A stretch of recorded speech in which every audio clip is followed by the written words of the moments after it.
KVP news में आपका स्वागत है। प्रस्तुत है आज के मुख्य समाचार। तमिलनाडु में आज राजनीति का नया अध्याय शुरू होने जा रहा है। टीवी के प्रमुख विजय आज सुबह 10 बजे चेन्नई के जवाहरलाल नेहरू इंडोर स्टेडियम में मुख्यमंत्री पद की शपथ लेंगे। बताया जा रहा है कि करीब 60 साल बाद राज्य में किसी गैर द्रविड़ दल का नेता मुख्यमंत्री बनने जा रहा है।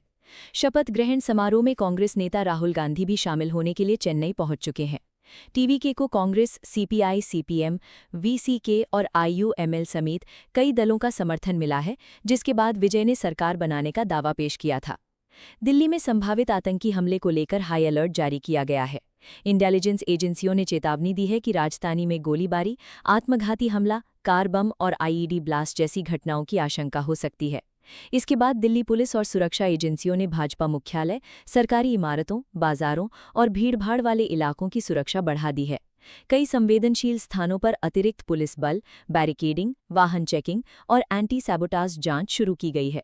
बम निरोधक दस्ते, डॉग स्क्वाड और क्विक रिएक्शन टीमों को भी अलर्ट पर रखा गया है। प्रधानमंत्री नरेंद्र मोदी आज कर्नाटक, तेलंगाना और गुजरात के दौरे पर रहेंगे।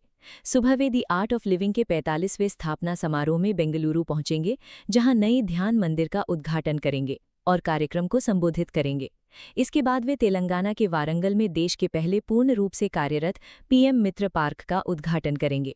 करीब 1700 करोड़ रुपए की लागत से बने इस टेक्सटाइल पार्क को farm to fibre to fashion vision के तहत विकसित किया गया है। पीएम हैदराबाद में 9400 करोड़ रुपए से ज्यादा की विकास परियोजनाओं का शिलान्यास और उद्घाटन भी करेंगे। रात में उनका गुजरात पहुंचने का कार्यक्रम है, जहां वे अगले दिन सोमनाथ से जुड़े आयोजनों में शामिल हो सकते हैं। पश्चिम बंगाल में पहली बार भाजपा की सरकार बनने के साथ सुवेंदु अधिकारी ने राज्य के पहले भाजपा मुख्यमंत्री के रूप में शपथ ली। कोलकाता के ब्रिगेड परेड ग्राउंड में हुए समारोह में प्रधानमंत्री नरेंद्र मोदी, गृहमंत्री अमित शाह समेत कई वरिष्ठ नेता मौजूद रहे। सुवेंदु ने बांग्ला भाषा में ईश्वर के नाम पर पद और गोपनीयता की शपथ ली।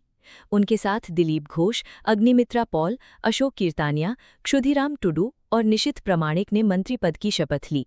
शपथ ग्रहण के बाद नए मुख्यमंत्री ने राज्य में कानून व्यवस्था और विकास को सरकार की प्राथमिकता बताया।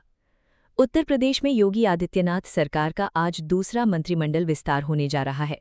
राज्य भवन में होने वाले शपथ ग्रहण समारोह में 6 मई नेताओं को मंत्री पद की शपथ दिलाई जा सकती है। इनमें सपा छोड़कर भाजपा में आए मनोज पांडे, पूर्व प्रदेश अध्यक्ष भूपेंद्र चौधरी, सुरेंद्र दिलेर, कृष्णा पासवान, हंसराज विश्वकर्मा और कैलाश राजपूत के नाम लगभग तय माने जा रहे हैं। भाजपा इस विस्तार के जरिए ब्राह्मण, ओबीसी, दलित और पश्चिमी यूपी के जातीय समीकरण साधने की कोशिश में है। विस्तार के बाद योगी सरकार में मंत्रियों की संख्या 60 तक पहुंच सकती है। अभिनेता से नेता बने विजय कल तमिलनाडु के 9वें मुख्यमंत्री के रूप में शपथ लेंगे। चेन्नई के जवाहरलाल नेहरू इंडोर स्टेडियम में सुबह 10 बजे शपथ समारोह आयोजित होगा।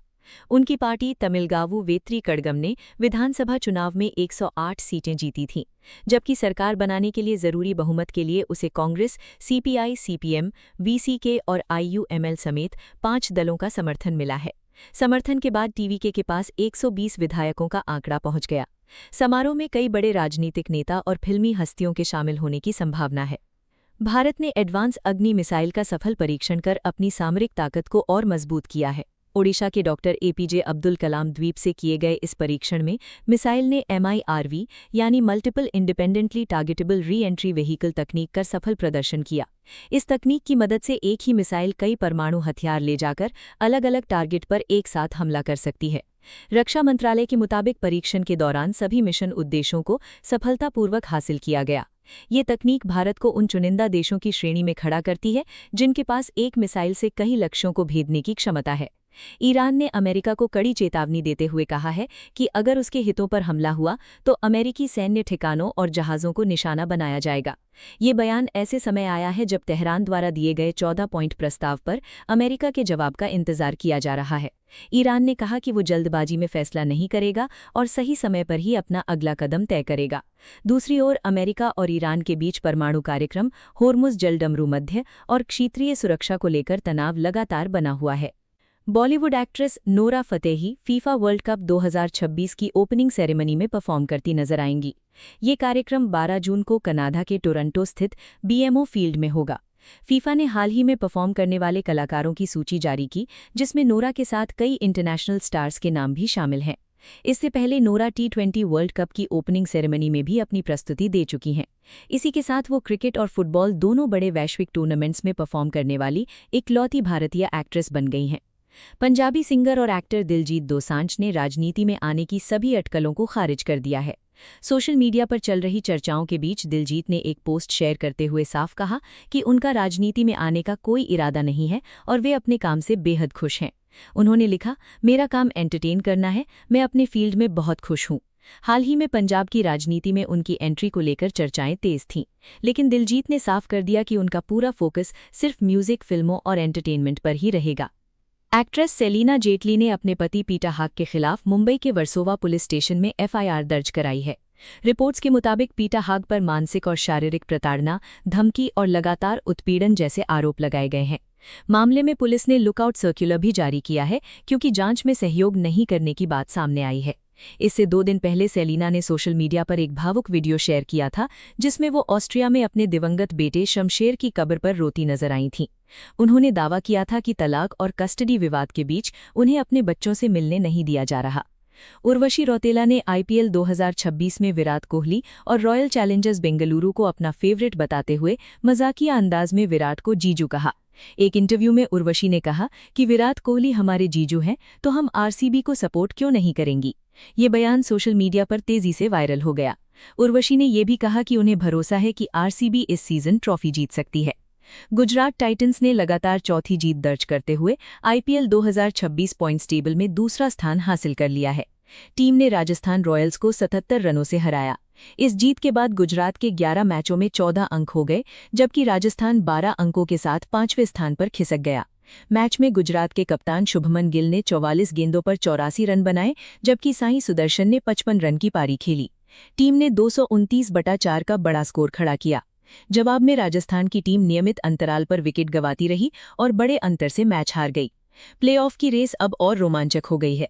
मुंबई इंडियंस और लखनऊ सुपर जायंट्स के लिए स्थिति मुश्किल होती जा रही है। दोनों टीमों को अब बाकी मुकाबले जीतने के साथ दूसरे परिणामों पर भी निर्भर रहना पड़ सकता है। आईपीएल 2026 में राजस्थान रॉयल्स के युवा बल्लेबाज वैभव सूर्यवंशी ने नया इतिहास रच दिया। गुजरात टाइटंस के खिलाफ मुकाबले में उन्होंने T20 क्रिकेट में सबसे तेज 100 छक्के पूरे किए। वैभव ने ये कारनामा सिर्फ 29 पारियों में हासिल कर कई दिग्गज बल्लेबाजों को पीछे छोड़ दिया। वहीं गुजरात टाइटंस ने राजस्थान रॉयल्स को हराकर आईपीएल इतिहास की अपनी सबसे बड़ी जीत दर्ज की। शुभमन गिल और साई सुदर्शन की शानदार साझेदारी ने गुजरात को मजबूत स्कोर तक पहुंचाया, जबकि राजस्थान की बल्लेबाजी पूरी तरह फ्लॉप रही। इस हार के बाद राजस्थान टॉप 4 से बाहर हो गई। मैच के दौरान रविंद्र जडेजा भी चर्चा में रहे। उन्होंने जॉस बटलर का विकेट लेने के बाद जेब में डालने वाला सेलिब्रेशन किया, जिसका वीडियो सोशल मीडिया पर वायरल हो गया। आज भारत में ज्यादातर राज्यों में गर्म और धूल भरी गर्म हवाएं चल रही हैं। दिन भर तेज धूप और उच्च तापमान के साथ साथ आर्द्रता भी अधिक रह रही है। उत्तर भारत के कई शहरों जैसे दिल्ली में आज अधिकतम तापमान लगभग 35 से 37 डिग्री सेल्सियस के आसपास रहने का अनुमान है, जहां धूमिल आसमान और मध्यम से उच्च आर्द्रता वाली गर्मी महसूस हो रही है।